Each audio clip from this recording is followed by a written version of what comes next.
Hello viewers, मैं हूं कमर चीमा। और व्यूअर्स, जैसा कि आपको पता है कि अफगानिस्तान में जो काबुल एयरपोर्ट है उसके बाहर दो हमले हुए हैं। और यके बाद दीगरे ये हमले हुए और तकरीबन ये कहा जा रहा है कि 11 लोग जो हैं वो मारे गए हैं, जिसमें बच्चे और बहुत सारे जो लोग हैं वो जख्मी हुए हैं। देखना ये है कि इसके ऊपर कि यहाँ पे हमला हो सकता है। जो यूके की इंटेलिजेंस है उन्होंने ये पहले ही कह दिया था कि जो आईएसआईएस, जो दाइश जिसको बोलते हैं, इस्लामिक स्टेट जो बोलते हैं, वो हमले कर सकती है। और उधर से आपको भी पता हो है कि नहीं, लेकिन ये बता दूं कि जो टर्की है उसको तालिबान ने कहा है कि वो जो काबुल एयरपोर्ट है उसको वो टेक केयर करें, उसको कंट्रोल करने की कोशिश करें। और टर्की से बेसिकली उन्होंने टेक्निकल हेल्प मांग ली है। अब प्रॉब्लम ये है और बात ये करने की क्या है कि क्या तालिबान जो हैं वो वाक़ई ही अफ़गानिस्तान का कंट्रोल सँभाल सकते हैं? क्या उनके पास इतनी ताकत है? क्या वो ये जो दहशतगर्दी के वाक़े हैं, जिसमें पहले वो खुद दहशतगर्दी में इन्वॉल्व रहे, क्या अब वो दहशतगर्द ग्रुपों को, क्योंकि अब तो सारे तालिबान को मानने वाले हैं, पॉलिटिकली वो एक्सेप्ट है इंटरनेशनल कम्युनिटी को।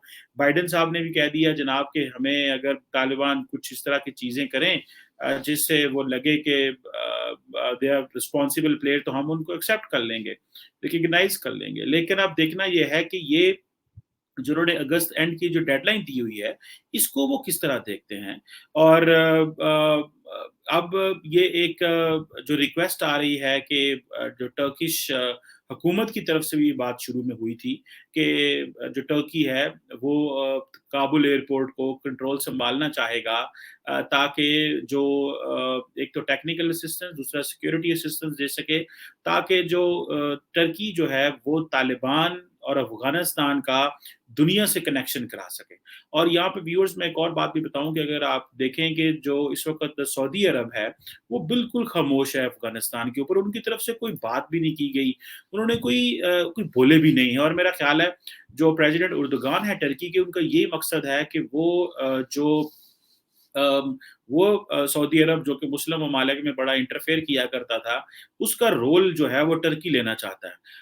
और अब अगर तालिबान ने खुद ही रिक्वेस्ट कर दी है, क्योंकि तालिबान को एक चीज़ का पता है कि जो इतनी बड़ी मशीनरी अमेरिका और उसके इत्तेहादी अफ़गानिस्तान में छोड़ गए हैं, ये तो मशीनरी वो चला ही नहीं सकते। वो जो वहाँ पे अगर फाइनेंस बैंकिंग सिस्टम है, वहाँ पे जो मिनिस्ट्रीज़ हैं, वहाँ पे जो अदारे हैं, उसके लिए तो तालिबान की कैपेसिटी नहीं है।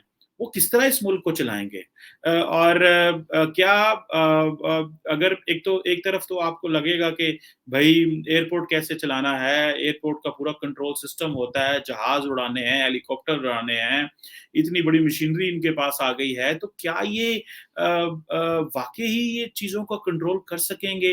टर्की को तो वो कह रहे हैं कि हमें एयरपोर्ट दें, क्या इसी तरह वो पूरी दुनिया से मदद लेते रहेंगे? और मज़े की बात है, उन्होंने पाकिस्तान को नहीं ये कहा कि वो जो है वो पाकिस्तान को ये बात नहीं की उन्होंने, कि पाकिस्तान उनको ये टेक्निकल असिस्टेंस दे, उन्होंने टर्की को कहा है ये।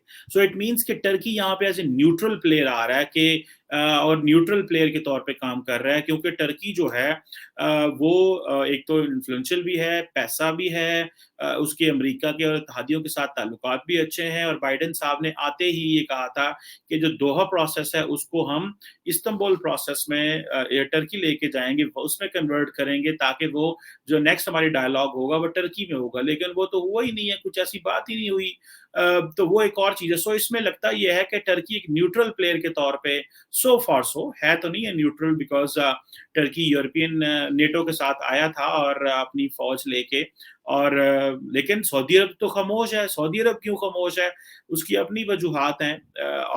लेकिन यूएई ने जो है वो अशरफ गनी को वेलकम किया है। यूएई अपना असर-रसूख रखना चाहता है, लेकिन टर्की सऊदी अरब है वो अपनी खामोशी का इज़हार कर रहा है।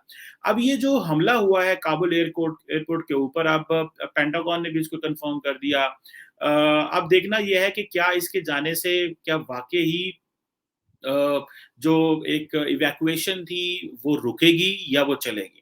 और जो एक वहाँ पे काबुल इंटरनेशनल एयरपोर्ट के ऊपर जो एक कियोस्क था, जो एक शोर मचा हुआ था और जो हंगामा था, वो अब उसका क्या होगा? और जो यूएस एम्बेसी है काबुल में, उनको भी ये कहा गया है कि वो बाहर ना निकलें और ट्रैवल ना करें। और वो गेट्स तक, वो काबुल एयरपोर्ट तक वो जो है वो ना आए। और लेकिन सवाल ये पैदा होता है कि अगर ठीक है अमेरिकन्स ना भी निकलें, लेकिन बाकी जो वहाँ पे लोग हैं, वो क्या करेंगे? और इस पे अगर मैं आपको बताऊँ कि अमेरिकन्स ने और ब्रिटिश ने ये वार्निंग दी थी कि एक स्पेसिफिक और क्रेडिबल थ्रेट है इस्लामिक स्टेट की तरफ से। और ये जो इस्लामिक स्टेट ऑफ खुरासान है, जिसको आईएसआईएस के बोला जाता है, इन्होंने इसने ये हमला करना है या उस वक़्त जो असेसमेंट थी और उन्होंने कर दिया। अब देखना ये है कि क्या जो तालिबान है वो इस पोज़ीशन में हैं कि वो आइंदा इस तरह के जो हमले हैं रोक सकते हैं। अ, अगर तालिबान ये हमले नहीं रोक सकते और तालिबान अपनी रिट एस्टैब्लिश नहीं कर पाते, तो तालिबान क्या इसके लिए मदद लेंगे अमेरिका से? क्या तालिबान जो है आइंदा आने वाले दिनों में अपने जो पार्टनर्स हैं, अगर वो जर्मन से बात कर रहे हैं, वो कनेडियन से, बेल्जियम से, डेनमार्क से, हॉलैंड से, पूरी दुनिया से बातें कर रहे हैं वो, और तो क्या आइंदा वो यहाँ से मदद लेंगे दाइश को लड़ने के लिए? और मैं यहाँ पे ये भी बता दूँ आपको व्यूअर्स, कि अगर आपको याद हो कि जब प्रेसिडेंट ट्रंप जो थे उस वक़्त वो सोच रहे थे कि हमें बात करनी चाहिए, डायलॉग को आगे लेके जाना चाहिए तालिबान का, तो वो कहते थे कि ये जो हमें तो चाहिए, अमेरिका को ये चाहिए कि तालिबान और दाइश आपस में लड़ें। हम क्यों दाइश से भी लड़ें और तालिबान से लड़ें? तो हमें तो तालिबान के साथ एक पीस प्रोसेस कर लेना चाहिए और डायलॉग करके वहाँ से एग्ज़िट कर देना चाहिए और दाइश को और अल-कायदा को आमने-सामने करके वहाँ से निकल आना चाहिए। लेकिन वो हुआ यूँ है कि जो वो चाहते थे वो तो ना हुआ, लेकिन एक चीज़ तो क्लियर है कि दाइश इस वक़्त सबसे बड़ा थ्रेट है। और अब देखना ये है कि क्या दाइश जो है उसको तालिबान कंट्रोल करेंगे, या जो दाइश है उसको वेस्टर्न वर्ल्ड किस तरह देखेगी, तालिबान मदद माँगेंगे। मुझे इस तरह लग रहा है कि तालिबान जो हैं वो दाइश के अगेंस्ट मदद माँगेंगे, और अगर तालिबान जो है वो लेजिटिमेट प्लेयर बन जाते हैं और दाइश जो है और इस्लामिक स्टेट ऑफ जो खुरासान है, अगर वो एक उसको वो दहशतगर्द ग्रुप बना के सामने करते हैं, तो वो अमेरिका से और बाकी ममालिक से सपोर्ट लेने की कोशिश करेंगे, क्योंकि तालिबान की वैल्यू और तालिबान की अहमियत तभी तक है अगर तालिबान जो है वो अफ़गानिस्तान में नॉन स्टेट एक्टर्स को, दहशतगर्द जमातों को ग्रो ना करने दें। अगर अफ़गानिस्तान के अंदर दहशतगर्द जमातें ग्रो करती रहीं और इसी तरह अफ़गानिस्तान के अंदर जो ऐसे ग्रुप्स हैं जो कि तालिबान के कंट्रोल में नहीं हैं और वो बाहर से आने वाले लोगों को, जो वेस्टर्न इंस्टॉलेशंस हैं, अगर एम्बेसीज़ होंगी, उनको हमले करते रहेंगे, तो फिर तालिबान पे क्वेश्चन मार्क लगता रहेगा कि ये क्या होगा और किस तरह आइंदा आने वाले दिनों में होगा। सो अभी अमेरिका के बारे में कहा जाता है कि वो 15-100 अमेरिकन जो हैं वो अफ़गानिस्तान में रह गए हैं, और उसके बाद जो कि आपको पता है कि सीआईए के चीफ आए थे अफ़गानिस्तान में, और उन्होंने डायलॉग भी किया था मुल्ला अब्दुल गनी ब्रदर से, और फिर बातचीत हुई कि किस तरह करके उनको एक सेफ एग्ज़िट और सेफ पैसेज दिया जाए। तो बेसिकली जो उन्होंने कहा है कि अब अमेरिका जो है वो अफ़गानिस्तान में 30 अगस्त तक रह सकता है, और उसके बाद उनको अगर वो ना निकले तो फिर हम अपनी मर्ज़ी से चीज़ें करेंगे। अब यहाँ पर आके के दुनिया भी कन्फ्यूज़ होगी कि हमें क्या तालिबान को सपोर्ट करना है, हमें क्या उनको मदद देनी है, या हमने उनके साथ लड़ना है या उनके खिलाफ लड़ना है। क्योंकि अगर तालिबान ने ये कहा कि हम तो दाइश के खिलाफ लड़ना चाहते हैं, हमारी मदद की जाए, तो फिर क्या ऑप्शन रह जाती है? क्या ऐसी चीज़ है जो रह जाती है, जो तालिबान चाहेंगे कि उनको मिले सपोर्ट के, जो सपोर्ट जो चाहिए? अब एयरपोर्ट वो सँभाल नहीं पाएँगे।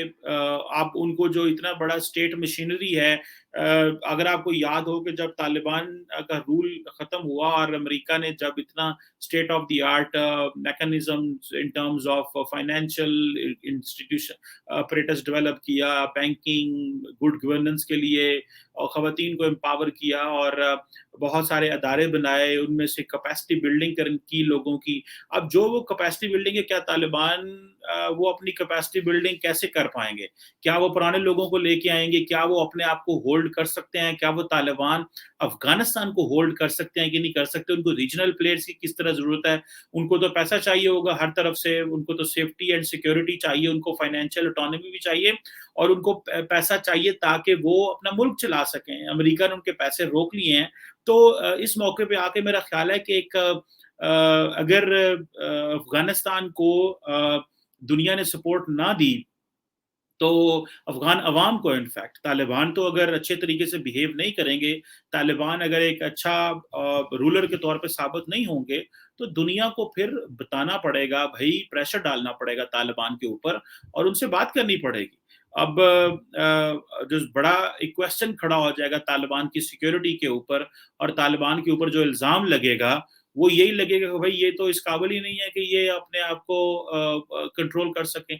ये तो काबिल ही नहीं है कि ये अपने आप की चीज़ें जो हैं वो टेक केयर कर सकें।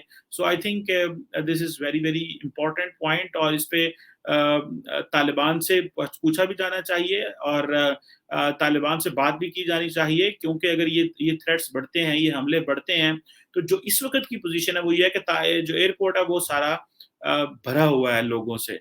वो लोग हैं जो अफ़गानिस्तान छोड़ना चाहते हैं और जिस तरह के तालिबान ने ये कहा है अमेरिका को कि 30 अगस्त तक जिसने भी अफ़गानिस्तान छोड़ना है, छोड़ जाए। 30 अगस्त के बाद फ़ॉरेनर्स तो जा सकते हैं, लेकिन जो जो लोकल्स हैं, वो 30 अगस्त तक के बाद नहीं जा सकेंगे। सो 30 अगस्त के बाद देखना है कि वो किस तरह का एनवायरनमेंट डेवलप करते हैं, जो कि ऑब्वियसली बड़ा इंटरेस्टिंग होगा ये देखने के लिए ताकि तालिबान को भी चैलेंजेस हैं। अगर पंजशीर में अहमद मसूद से चैलेंज है, तो यहाँ पे इस्लामिक स्टेट का चैलेंज है। तो ये लग रहा है कि अभी तालिबान का कंट्रोल सँभाले हुए 10 दिन ही हुए हैं, लेकिन इस तरह के जो हमले हैं, ये मज़ीद हो सकते हैं और उसकी वजह ये है कि इस्लामिक स्टेट तो ऑलरेडी हमले करती रही है और वो अफ़गान आर्मी के खिलाफ फ़ौज के खिलाफ और बहुत सारी सेक्टेरियन ग्रुप्स के खिलाफ वो करती रही है। सो वी हैव टू सी कि ये आइंदा आने वाले दिनों में क्या तालिबान अलोंग विद वेस्ट से सपोर्ट माँगते हैं दाइश के खिलाफ या वो अकेले ही कर लेते हैं और वो दाइश को कैसे कंट्रोल करते हैं? थैंक